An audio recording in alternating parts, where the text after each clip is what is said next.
Ya, The Headlines kita lanjutkan kembali.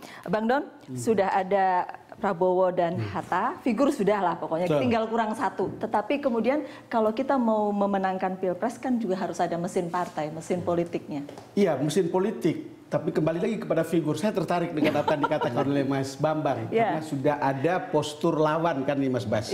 Postur lawan itu adalah Pak Prabowo sama Hatta. Maka sekarang Jokowi dengan siapa gitu. Kalau saya sih melihat ya, tidak ada data, tidak ada angka, kita bicara perasaannya.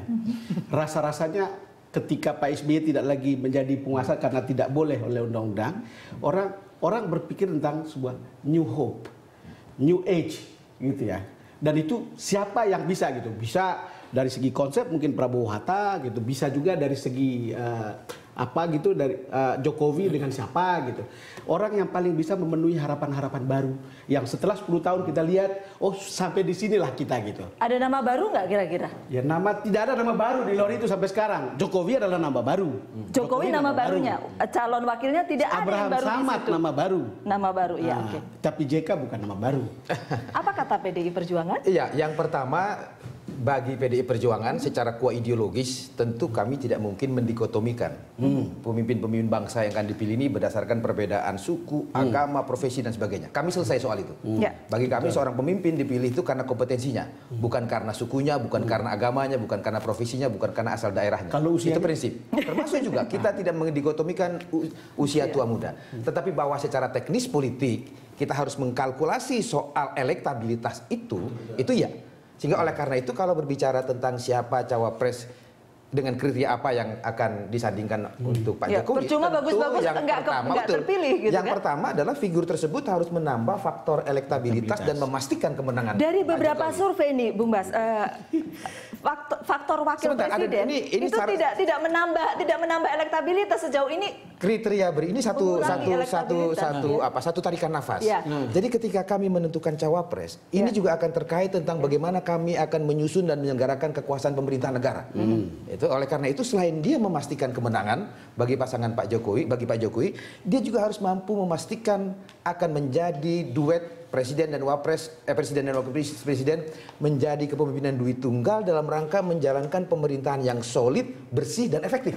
5 tahun ya? Ya selama 5 tahun ke depan tuntas begitu. Sehingga oleh karena itu kita tidak bisa melihat satu aspek saja di dalam memilih cawapres yang akan mendampingi Pak Jokowi. Elektabilitas, tapi kan figur juga tidak bisa jalan sendiri tanpa kerja partai, mesin politik. Ada Gerindra, ada PAN, ada P3 dan PKS. Iya, selalu kan rujukannya itu survei. Orang PKS dianggap paling militan gitu kan? Begini, rujukan kan selalu survei, baiklah. Survei ya. Tapi survei ini kan tidak pernah punya tolak ukur. Beda dengan quick count. Kalau quick count itu ada tolak ukurnya dibandingkan dengan real count. Sehingga dia kalau main-main itu akan langsung kelihatan. Kalau survei nggak ada tolak ukurnya. Dan saya dari tahun 80-an adalah peneliti gitu ya. Jadi kami tidak, jujur saja saya katakan dan berkali-kali saya sampaikan, saya tidak percaya lagi sama survei-survei yang dipublikasikan. Lalu apa tolak ukurnya? Kita memakai survei internal. Yang kita minta memang sampaikan apa adanya. Kalau kami punya jerawat, sampaikan kami punya jerawat. Berarti yang dimaksud Mas Derajat ini yang tidak dipercaya lembaga survei. Lembaga survei yang di luar, surveinya asal dilakukan sendiri. Kita melakukan survei internal yang menyampaikan kepada kami apa adanya, dan alhamdulillah dalam pileg ini sudah terbukti. Mas Derajat, walaupun survei-survei di luaran juga tidak jauh-jauh amat dari hasil pileg. Enggak, kalau survei di luaran jauh. PAN diprediksi tidak akan lolos threshold. Lolos? Enggak. Terakhir angkanya kita bicara surveinya siapa. Oh, surveinya siapa, betul. Survei terakhir ada yang mengkampanyekan begitu ya. Jadi kita punya survei internal dan dari situ kami memang tahu kami tertinggal sekarang ini. Tapi itu adalah dalam selang yang masih bisa dikejar untuk sampai bulan Juli dari sisi pemenangan. Ya, jadi karena itu ya memang kita mesin-mesin partai itu akan digerakkan. Makanya saya tadi mengatakan bahwa kita betul-betul perlu Golkar, perlu Demokrat itu untuk saya bisa memahami. Kalau tadi kita lihat poll yang sebelumnya, satu-satunya cara bisa menyusul adalah kalau semua pemilih calon ketiga tadi yaitu Golkar dan Hanura atau Golkar dan Demokrat itu pindah jadi memilih Prabowo. Gitu loh.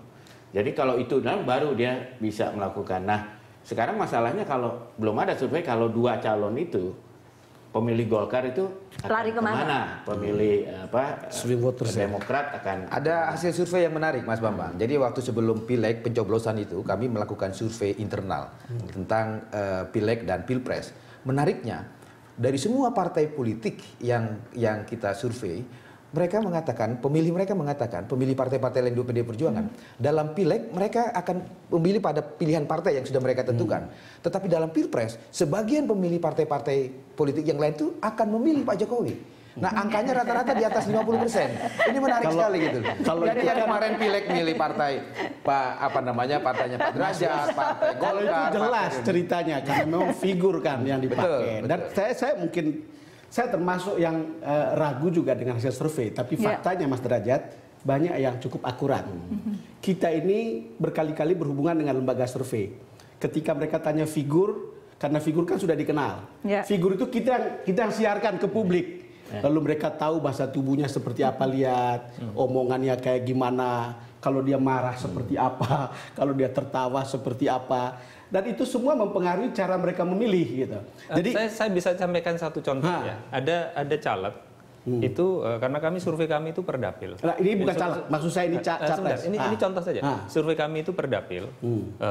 Dan kalau survei nasional itu kan kebetulan saya kan memang itu bidang saya. Survei nasional itu hanya sekitar 2.100. Jadi jatuhnya per dapil itu hanya kurang dari 30. Kalau satu dapilnya ada 10 kabupaten cuma 3 ya. Jadi kita lakukan per dapil itu hampir 1.000, malah lebih dari 1.000. Nah, ada satu caleg itu yang disurvei kalah dibanding caleg lain. Karena kita sampai survei per caleg. Tapi ternyata hasilnya menang? Bukan.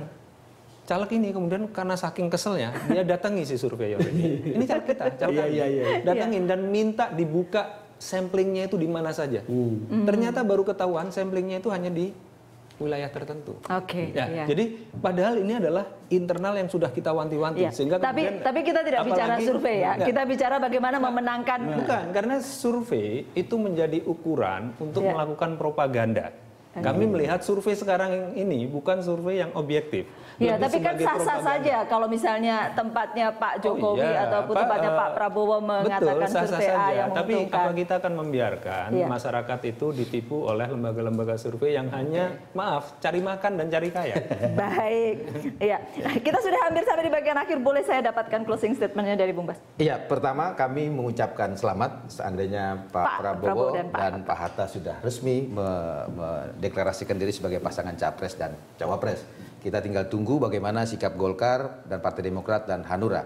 Kami dalam posisi menghargai keputusan politik apapun yang akan diambil oleh ketiga partai politik tersebut. Dan kita tidak akan mengganggu apalagi mengintervensi sehingga membuat partai itu pecah seperti yang sudah terjadi dengan partai calon wapresnya siapa? Kemudian pasangan cawapres Pak Jokowi, kita sudah punya 3 partai politik menyatakan kerjasamanya lahir batin. Mereka sudah bersama-sama sepakat soal strategi kemenangan itu adalah satu keniscayaan. Sehingga kapan cawapres itu akan diumumkan, tinggal menunggu waktu yang secara momentum strategis itu dianggap pas. Masih ada waktu 5 hari lagi. Kemudian kami juga berharap partai-partai politik yang lain, para capres, memanfaatkan momentum pemilu ini jangan semata-mata untuk merebut atau mempertahankan kekuasaan politik. Tapi jadikanlah momentum ini juga untuk memberikan pendidikan politik yang baik bagi rakyat. Mas Derajat. Yang pertama memang karena tampaknya PAN ini akan pada posisi yang bertanding dengan PDIP. Jadi saya juga ingin menyampaikan selamat kepada teman-teman PDIP. Insya Allah kita akan bertanding secara fair. Seperti ini kan sejuk dilihat rakyat. Dan juga saya juga secara terbuka ingin menyampaikan hormat saya kepada Bu Mega. Kebetulan saya juga sangat menghormati beliau. Dan mari kita jadikan pertandingan Pilpres nanti itu betul-betul sebagai penguatan demokrasi untuk kita mengajak rakyat kita supaya demokrasi kita ke depan itu lebih substantif, Dan tentu dari PAN kami selalu konsisten menawarkan pasal 33 Undang-Undang Dasar 45. Walaupun tetap pengen menang dua-duanya, tetapi sejuk sekali dua-duanya. Selalu ada yang menang dan kalah, itu pasti. Kalau beliau pasal 33 dan 34, kami ingin melaksanakan seluruh perintah pembukaan Undang-Undang. Baik. Mas BHM.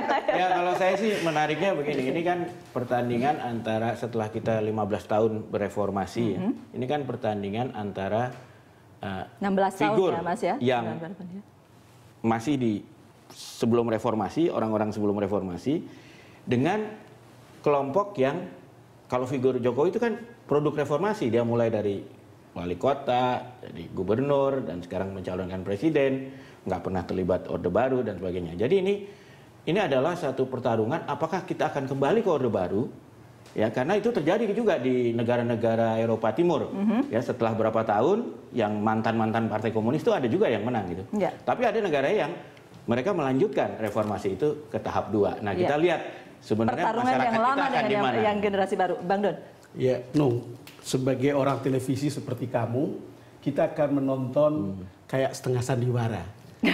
Ini kampanye ya, pemimpin-pemimpin politik. Dan kadang-kadang terlihat para politisi ini seperti masuk dalam sebuah ruang ilusi. Dia pikir apa yang disampaikan itu betul-betul yang diinginkan oleh rakyat dan harapannya. Padahal itu yang dia pikirkan dan yang dia rasakan. Belum tentu seperti itu yang benar-benar ada di bawah gitu. Saya ingin melihat bahwa untuk sebagian ya, kita harus hati-hati betul untuk melihat itu. Para politisi lihat itu, publik juga lihat itu. Apakah yang dia katakan itu adalah keinginan yang menurut keinginan dia sendiri, yang menurut dia adalah itu keinginan rakyat, atau benar-benar keinginan rakyat yang sesungguhnya. Dan terima kasih. Dan demikian Headlines kali ini, saya Nunung Setiani, sampai jumpa.